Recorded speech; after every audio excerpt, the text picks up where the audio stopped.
Good evening class 12। आज मैं class 12 के एक चैप्टर मैग्नेटिज्म के कुछ इम्पॉर्टेंट न्यूमेरिकल्स को डील करने वाला हूँ। आज मैं जो फर्स्ट न्यूमेरिकल करने जा रहा हूँ बेटा, वो dipole moment, magnetic dipole moment okay पर बेस्ड है। तो मैग्नेटिक डाइपोल मोमेंट का फॉर्मूला क्या होता है? देखो, दो टाइप के डाइपोल्स होते हैं। मैग्नेटिक डाइपोल की बात कर रहा हूँ मैं, इलेक्ट्रिक की नहीं।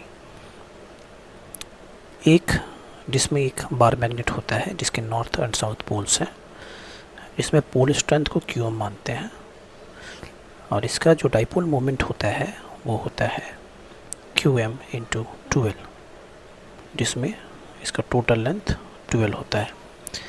एक और डाइपोल मोमेंट होता है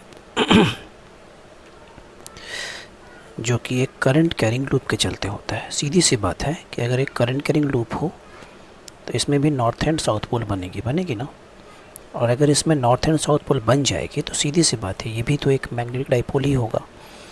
तो जब ये एक मैग्नेटिक डाइपोल हो गया तो इसका डाइपोल मोमेंट का फॉर्मूला क्या होगा बताइए? इसका फॉर्मूला होगा एन आई ए। एन यहाँ पे नंबर ऑफ टर्न्स है, ओके, और आई करंट है, और ए क्या है? ए है इसका area of the loop, current carrying loop.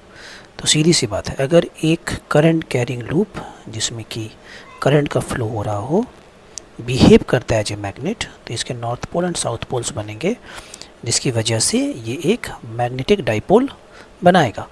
तो मैग्नेटिक डाइपोल मोमेंट का फॉर्मूला क्या होगा? वो होगा एन आई ए। आप इससे इसका एस आई भी लिख सकते हो। इसका एस आई यूनिट हो जाएगा एम्पियर मीटर स्क्वायर, ठीक है ना, एम्पियर मीटर स्क्वायर, और ये होगा इसका फॉर्मूला एन आई है। तो आपका न्यूमेरिकल क्या है? आपका न्यूमेरिकल है कि सपोज़ करो कि आपके पास एक वायर है जिसका लेंथ एल है ना, और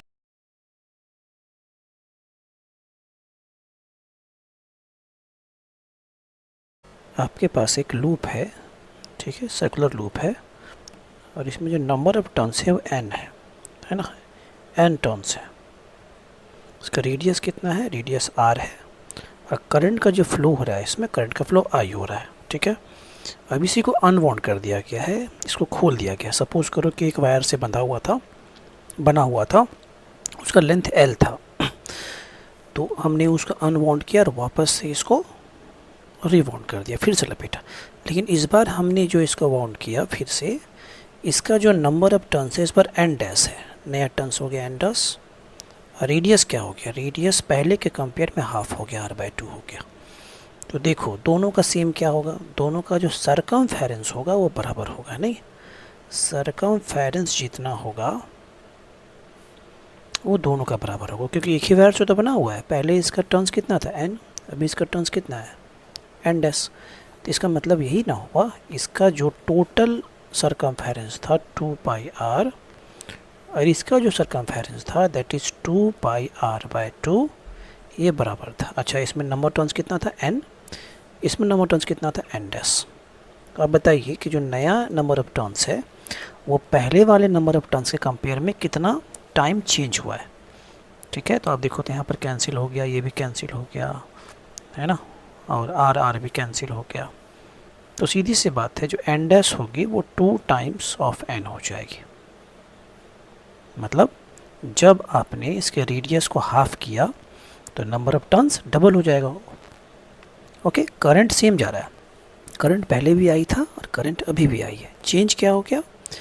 रेडियस आधा होने से नंबर ऑफ टर्न्स डबल हो गया। तो पहले का नंबर टर्न्स कितना था? n, अभी का नंबर टर्न्स कितना है? n dash. n डैश क्या है? 2 टाइम्स ज़्यादा है n का। This is equation 1। अब कह रहा है कि दोनों का मैग्नेटिक डाइपोल मोमेंट का रेशियो निकालिए। तो पहले वाले के लिए, ठीक है, अगर मैं डाइपोल मोमेंट का फॉर्मूला पुट करूं, है ना, तो मैग्नेटिक डाइपोल मोमेंट का फॉर्मूला क्या होता है आप बताइए? तो ये होता है एन आई ए, राइट, एन आई ए। एन क्या है यहाँ पे? Number of turns, I current, A area, ठीक है। तो फॉर फर्स्ट कॉइल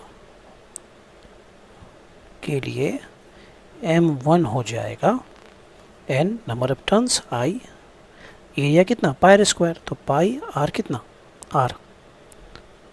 लेकिन जो सेकेंड कॉइल है उसके लिए कितना हो जाएगा बताइए, तो सेकेंड कॉइल के लिए हो जाएगा m2 इक्वल टू वापस n कितना, तो n डैश ना, नया नंबर टर्न्स कितना n डैश है, i की जगह i हो गया, पाई की जगह पाई, रेडियस कितना हो गया r/2 का स्क्वायर। अब बताइए n डैश कितना आया है, तो n डैश तो 2n है और i है, पाई है और ये हो गया r²/4 डन। तो m2 हो गया ni पाई r²/2। अब आप बताओ अगर मैं इक्वेशन